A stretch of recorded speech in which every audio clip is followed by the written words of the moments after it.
Este es un 2014 Chevy Sonic.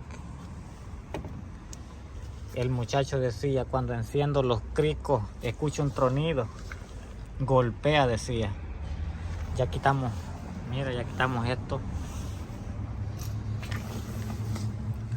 Solo lleva unos clics aquí y lleva un tornillito ahí y el otro allá. Pero lo que te quiero enseñar es que mira, solo truena, dice, cuando trabajaba, mira, cortado,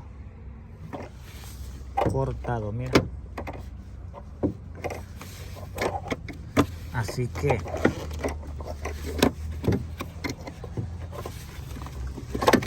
vamos a trabajarle a este carro. Va metido allá. Ya, mira, aquí ve.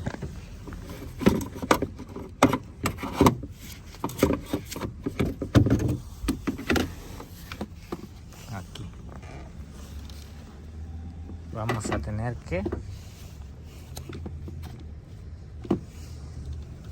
cambiarlo. Así que un simple tronido puede ser cualquier cosa. Un simple sonido puede ser algo grave.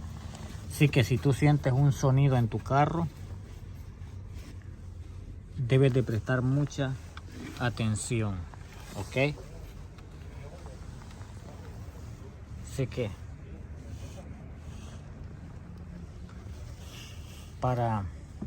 solo te quiero enseñar esto, mira, porque el video no lo quiero hacer largo. Se quitó así. Necesitas tú, si lo vas a hacer, digamos, lo vas a mover para acá porque la tuerca está abajo, ¿verdad? Vas a tener que moverlo. Vamos a tener que moverlo acá.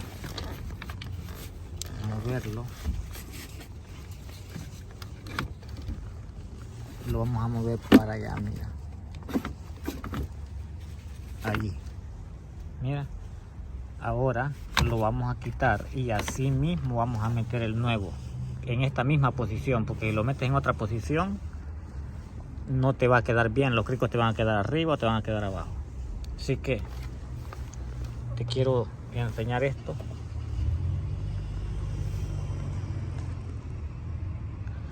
Y espero que te sirva en algo este video. Te lo voy a dejar ahí para no hacerlo largo, ¿ok?